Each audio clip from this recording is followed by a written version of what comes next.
Paleo Runner Podcast is devoted to finding better ways to live, run, train, and eat. I'm your host, Aaron Olson. You can find more information by going to paleorunner.org. If you enjoy the show, please go to iTunes and leave a review. Search for Paleo Runner in iTunes and click Ratings and Reviews. You can also follow me on Facebook.com/RunPaleo or on Twitter @RunPaleo. I wanted to take a minute to let you know about a product I've been using called 3Fuel. 3Fuel is a sports drink that gives you fat, protein, and carbohydrates to use as a fuel source. Unlike sugary sports drinks, 3Fuel gets absorbed slowly into your bloodstream to give you sustained energy throughout your workout. If you'd like to give it a try, you can get 10% off by using the coupon code 3FOLSON. Go to paleorunner.org and click 3Fuel at the top of the page. If you're listening through the podcast app on iPhone, click the link displayed on the app right now. My guest today is Oliver Burkeman. He's a writer for The Guardian based in Brooklyn, New York. His new book, The Antidote, Happiness for People Who Can't Stand Positive Thinking, explores the upsides of negativity, uncertainty, failure, and imperfection. Each week he writes about social psychology, self-help culture,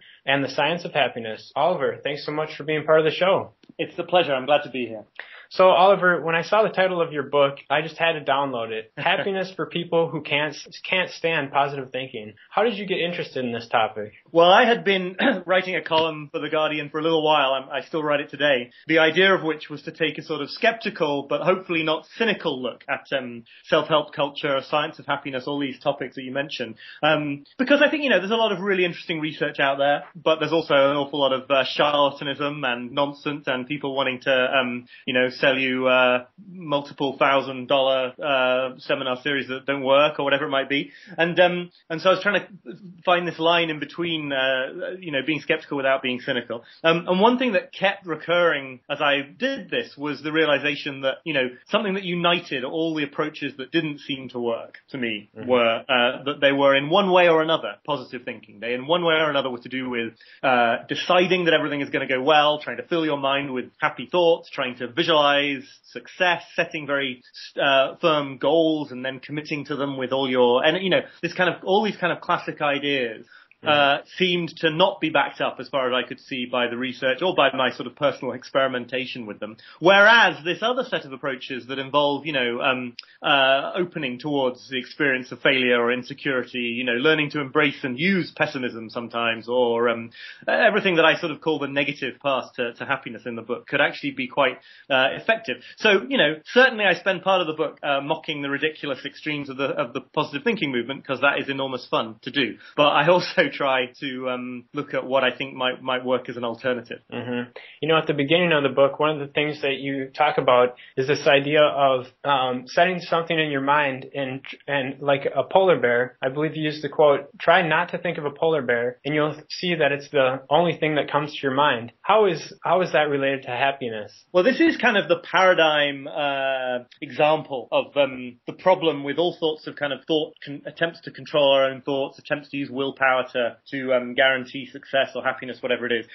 This is something that, the idea is very old. It goes back to Dostoevsky. It's this idea that if you challenge somebody not to think about a polar bear for 2 minutes, then they will fail, but they won't just fail. They'll fail because they're trying to do it. Most of my life, I go for much more than 2 minutes without thinking of a polar bear. But as soon as somebody tells me not to, it's all that I can think of. And this has been studied, the mechanism here, by a great psychologist who just recently died, unfortunately, called Daniel Wegner at Harvard. And basically the point is, when you are trying to monitor your mind for the presence of polar bear thoughts, just as when you're trying to monitor your mind for negative thoughts because you're trying to think positively, or just as when you're trying to monitor your mind to make sure you're not thinking about failure or being pessimistic or whatever it might be, that actually brings about the opposite, because you are constantly surveying inside your mind for these lapses from what you're trying to achieve. And the more general point, I think, is just that often you can try too hard to be happy. You can be too energetic in your commitment to your goals, such that they bring about. It's precisely that too much effort that brings about the opposite of what you were hoping to achieve. Mm-hmm. Yeah, at first glance, this concept about negative thinking could somehow bring us happiness sounded counterintuitive to me. But when I started thinking about it, for example, a lot of people who listen to this podcast are endurance athletes, and before a race, I'll think of all the negative things that can happen, how I'm going to feel when I start to get fatigued and things like that, and how I'm going to deal with it. And that seemed to make more sense as I kept listening to your book. It made more and more intuitive sense. Why is it that we're always told to just look on the bright side? I think it is at first very intuitive that if you want to be successful, you should focus on success. That makes a lot of sense. Of course it does. But it sort of falls apart when you get into the detail. So, for example, sports is fascinating. There's this kind of long-standing idea that you should visualize success in order to achieve it.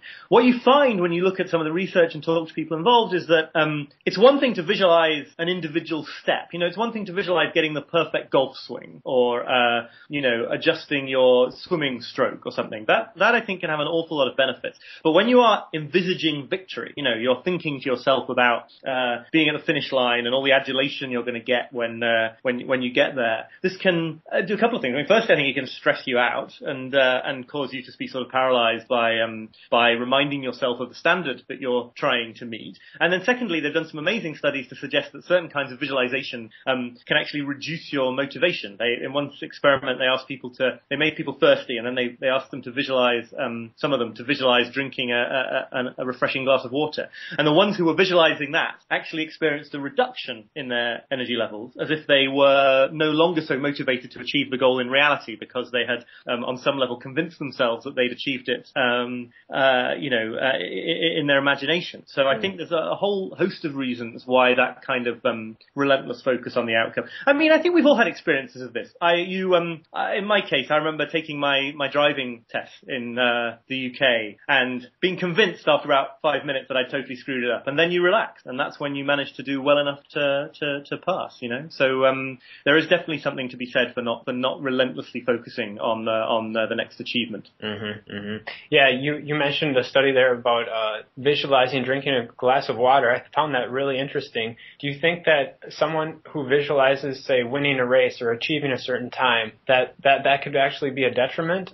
You see athletes at the starting line and they have a very serious face on, not a type of face that is happy and as if they've already gained success. So I think there's got to be something there. Yes, one has to be careful extrapolating these studies, obviously from one context to another. But from my understanding of the research and of sort of anecdotal accounts I've heard, you do not these days at the top of serious sport get a lot of sports psychologists telling you to imagine raising the Wimbledon trophy above your head, or to, you may well be visualizing an individual stroke or step or move, but that is a different that's a sort of process goal rather than an outcome goal, and I think it makes a big difference. Obviously, I was very happy when Andy Murray won Wimbledon, because I'm British too, but I was sneakingly hoping that maybe Djokovic would win, because he famously uses meditation, which is one of the things I write about in the book, as a way of sort of actually, I think I would say,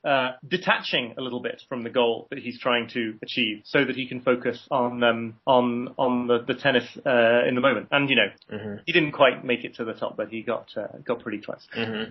So, do you think that there's anything wrong if someone says, thinking about the negative, that just makes me nervous? I like to do positive thinking, and that's what works for me. Do you think there's individual differences here? Undoubtedly, there are individual differences, and one thing I try to be very clear about in the book is that I don't want to commit the reverse fallacy that I'm accusing the positive thinking culture of. I don't want to say, you should always be really negative and gloomy, and if you feel optimistic, that's a bad thing, and you need to fix that. I do think in certain contexts, work contexts and things like that, it can be useful to have a pessimist on your team. I think that absolutely has its benefits, but generally speaking, I'm talking about trying to redress what I think is a big imbalance in the way we've come to think about these ideas, these psychological ideas, popularly. So it's not that, if you really think positive thinking works for you, I would not want to be the person who comes along and says, I know you're wrong. On the other hand, I would caution against all the cognitive biases that go on there. It's very easy to maybe remember all the times that you did a certain exercise and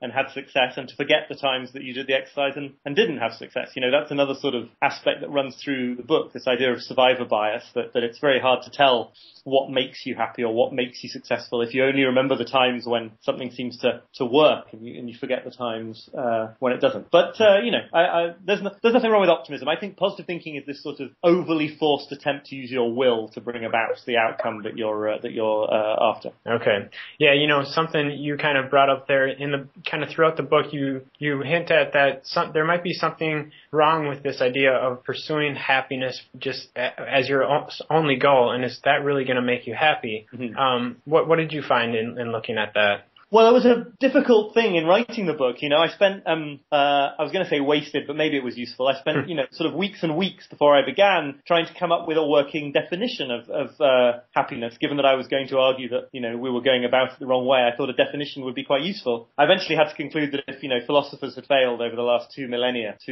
or more to come up with an answer, I probably wasn't going to do it either. And I think, it goes to show that happiness is a very problematic word. It's sort of a placeholder word. We need that word in our language, but I'm not sure it's ever that helpful to think of it as one's goal. I think when you're focused on it, it becomes very easy to imagine that what you mean is a constant state of excitement or a sort of very, very upbeat affect all the time or something like that. And actually, when you look back on your truly happiest times, I think most people would say they are times when they've been thoroughly absorbed in an activity. They maybe haven't been conscious at the time of being happy at all. They've been in a state of, flow. And even maybe sometimes almost scary or perhaps even sad situations. There's a sort of level of aliveness, I think, that you have when you are helping a friend through a crisis or risking serious physical injury, doing some physical endeavor. You would never use that as part of your definition of happiness. And yet looking back, I think often you find that it's there. So I think maybe sort of looking at happiness from out of the corner of your eye is quite a useful strategy. Okay. One of the things you read in your book is about Stoicism. What led you to look at Stoicism? Is that something that you were interested in before writing this book, or specifically as you were looking into happiness? Well, I came across a few references here and there, and I figured something interesting was going on, but it was very, very superficial until I really dived in for this book and both, read a lot of the original text, but also met a whole bunch of fascinating people who try to live by this philosophy today. And the interesting thing is that it sort of starts from somewhere that is a little similar to positive thinking. It starts by saying, events in the world don't cause you to be distressed. What causes distress is your beliefs about those events. And you find this, it's an amazingly sort of clear insight that you find going back to Marcus Aurelius and all these ancient philosophers. And yet the positive thinker then says, well, you've got to make sure those beliefs are always good. Whereas I think all the Stoics want to say at this point is, it's a good reminder that you can sort of achieve a certain kind of tranquility, a certain kind of calm by just remembering that those beliefs are what are causing your distress, that actually you tend to exaggerate and catastrophize, that actually if you're thinking clearly in detail how badly things could go, a wonderful Stoic technique they call premeditation of evils, negative visualization, actually thinking through, as you say, some of the worst case scenarios can actually be a path to a much more sustainable form of calmness than constantly trying to persuade yourself that everything's going to work out just fine. And when you look at some of the lives of the original Stoics, it's no surprise that they ended up concluding that life doesn't always work out fine. So you better have some beliefs ready for when that happens instead of trying to persuade yourself that that's what's going to happen. One of the tips you mentioned in the book, or I don't know if it's a tip, but exercises, was to help you visualize or understand what a negative outcome could be like, was to run up and ask someone on the street, excuse me, I just got out of the lunatic asylum. Can you please tell me what year it is? This was a strategy. I'm not sure I recommend this specific one, but this came from Albert Ellis, who was a psychotherapist who was very influenced by Stoicism. And he said, as long as it's not going to get you arrested or killed or something like that, often the best way to deal with something you're anxious about is to bring about the thing that you're anxious about. So if you're scared of embarrassment, walk up to someone and ask something embarrassing, and you will see that it's not that it's fun, but that all the sort of level of panic that you were regarding it with was very, very disproportionate. I actually did another exercise that he recommended where I spoke out loud the names of subway trains stations while riding on the subway in London, which was pretty excruciating, but much less terrifying than I thought it would be in advance, which is really, really the point. Okay. A lot of people, I think, might just find this very counterintuitive, and I'm wondering if there's some kind of evolutionary advantage to being more on the optimistic side and not the pessimistic side. What are your thoughts about that? Well, it's very, very interesting. I mean, I suspect, given the name of your blog and podcast, that I am more of a skeptic about very strictly evolutionary and evolutionary psychology arguments than you might be. I don't know.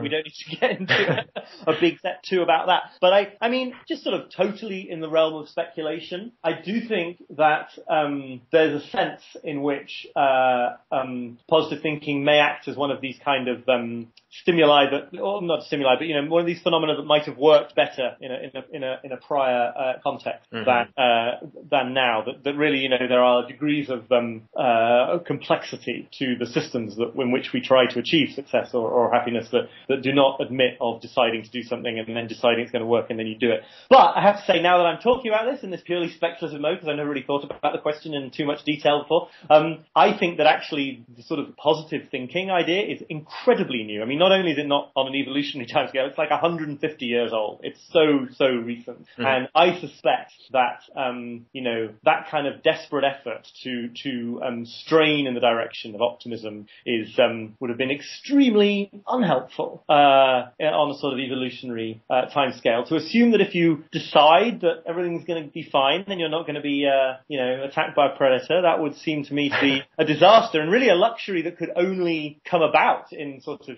very comfortable modern environment. So again, I think maybe there's a distinction here between optimism and positive thinking. Yeah. I don't know. I'm making this stuff up as I go. I should clarify the stuff as far as evolutionary relevance goes. I did not focus too hard on that part of the question. Yeah. No, that's interesting that you say that, because if you're in a primitive environment and you hear a noise and you think, oh, it's nothing, everything's going to be fine, but in fact it might be a predator, the person who reacts more with the negative thinking maybe they'll get up and run and not get eaten by the predator. Right, yeah, absolutely. I mean, and really it's not even negative thinking, it's more almost to do with just being open to the possibility of negativity. So it's to do with looking at life. I mean, pick a different example in the long historical timescale, the Stoics. One of the famous Stoics was born a slave, another famous Stoic was ordered to kill himself by committing ritual suicide. Life was not a happy thing, and it would be very, very perverse to adopt a philosophy of happiness that said, as long as you assume everything's going to be fine, it will. I think that is an incredibly modern indulgence. And actually the way that the environment, the economy, everything is going now, it's probably an indulgence we now can't afford either. Yeah. So, Oliver, are you a natural optimist or a natural pessimist, I'm guessing? I think I'm probably a natural slight pessimist. I really am not, as I occasionally have to try to persuade people after this title of the book came out, a terrible grouch. What I think I am is somebody who responds to things like anxiety or challenge or stress, not by saying, I'm going to make sure that I'm convinced this can go well, but rather by saying, okay, what's the actual worst thing that could happen here? If the answer to that question is, well, it'll be bad but not that bad, then do the thing. That's how to take exciting, risky choices in your life, I think, to be okay with the risk of them going wrong, rather than to convince yourself that there can be no risk. Mm-hmm. That's a really good tip that you mentioned there, is kind of visualizing, what's the worst that could happen, and that's something that I use a lot. Do you have any other tips for our listeners that you found helpful in pursuing happiness, or just from your research about this book? Well, I have found meditation extraordinarily helpful. I know everyone says that these days, but I want to throw my vote behind very simple sort of breath meditation or mindfulness meditation. There's, the basic instructions are everywhere online. And that's really something that, just 10 minutes a day, it's not as much as I ought to be doing, but, a little bit does help one sort of step back from being completely enmeshed in thoughts. And it enables you then to tolerate uncertainty and insecurity in a way that I think is quite fruitful. The only other thing that I always think is probably one of the best bits of advice is this insight from various different thinkers that, about motivation, that you don't have to feel like doing something before you do it. That often if you need to, do some particular work project, or your fitness regime calls for some particular thing and you do not feel like you want to do it, positive thinking says, you've got to find a way to pump yourself up into a mood where you really want to do it. And these counterintuitive approaches say, well, hang on, actually, you can just say, okay, I don't feel like doing it. I'm going to accept that feeling, and at the same time, I'm going to get up and put on my running shoes and take the action. You don't need to actually set yourself this additional hurdle of not only doing something but also feeling like doing it at that moment. And certainly, if I hadn't learned that, I don't think I'd ever actually got this book finished in the first place. Well, Oliver, it's been great talking with you today, and I really appreciate you being part of the show. I think the listeners will really enjoy it. So thanks so much for talking with me. It's been a great pleasure. Thanks very much for inviting me. You've been listening to another episode of Paleo Runner Podcast. For more information, go to paleorunner.org. Thanks for listening.